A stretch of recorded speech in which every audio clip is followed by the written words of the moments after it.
السلام علیکم ورحمۃ اللہ وبرکاتہ۔ رائے حق کے ہم سفر ساتھیوں، عذاب قبر سے نجات کی دعا۔ اللہم انی اعوذ بک من الکفر والفقر، اللہم انی اعوذ بک من عذاب القبر، لا الہ الا انت۔ سنن نسائی 5465۔ اے اللہ میں کفر و تنگ دستی سے تیری پناہ لیتا ہوں، اے اللہ میں قبر کے عذاب سے تیری پناہ لیتا ہوں، تیرے سوا کوئی معبود نہیں۔ اللہم اے اللہ، انی میں اعوذ بک پناہ مانگتا ہوں، من الکفری کفر سے، والفقری تنگ دستی سے۔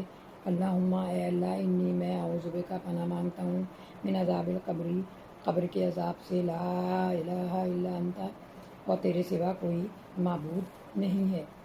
قبر کے عذاب سے بچنے کی دعا۔ آخرت کی پہلی منزل قبر ہے۔ قبر میں ٹیسٹ ہے، 3 اہم سوال کیے جائیں گے۔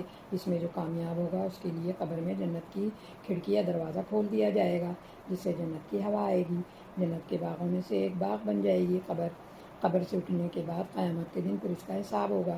اس کے بعد ہمیشہ کی راحتیں ہیں یا عذاب ہے، اس کا فیصلہ کر دیا جائے گا۔ عمل کے ساتھ دعا بھی کریں تاکہ دنیا اور آخرت کی مشکلات سے نجات پا سکیں۔ دعا کے ذریعے اللہ انسانوں کو بے چینی سے نجات دیتے ہیں۔ شدید بے چینی کی حالت میں اللہ سبحانہ وتعالیٰ کی طرف رجوع کرنا چاہیے۔ آپ صلی اللہ علیہ وسلم نے فرمایا، قبر میں نجات مل گئی تو بعد کے سب مراحل آسان ہو جائیں گے، اور قبر میں نجات نہ ملی تو بعد کے سب مراحل مشکل ہو جائیں گے۔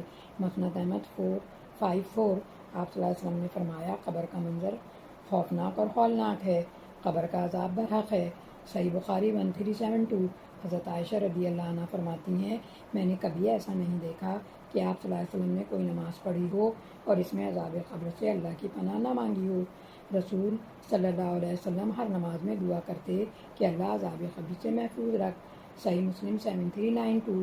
نعوذ باللہ من عذاب القبر، ہم قبر کے عذاب سے اللہ کی پناہ مانگتے ہیں۔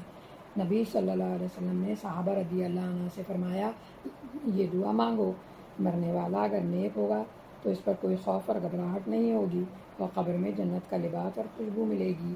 مسند احمد 25089۔ جھوٹ بولنے، جھوٹ پھیلانے سے بھی عذاب قبر ہوتا ہے۔ صحیح بخاری 6096۔ آپ صلی اللہ علیہ وسلم کو خواب میں دکھایا گیا کہ منہ یا جبڑا چیرا جا رہا ہے، یہ جھوٹا تھا، ایک جھوٹی بات کو لے کر دنیا میں پھیلا دیتا تھا، اس لیے اس کو یہ عذاب دیا جا رہا ہے۔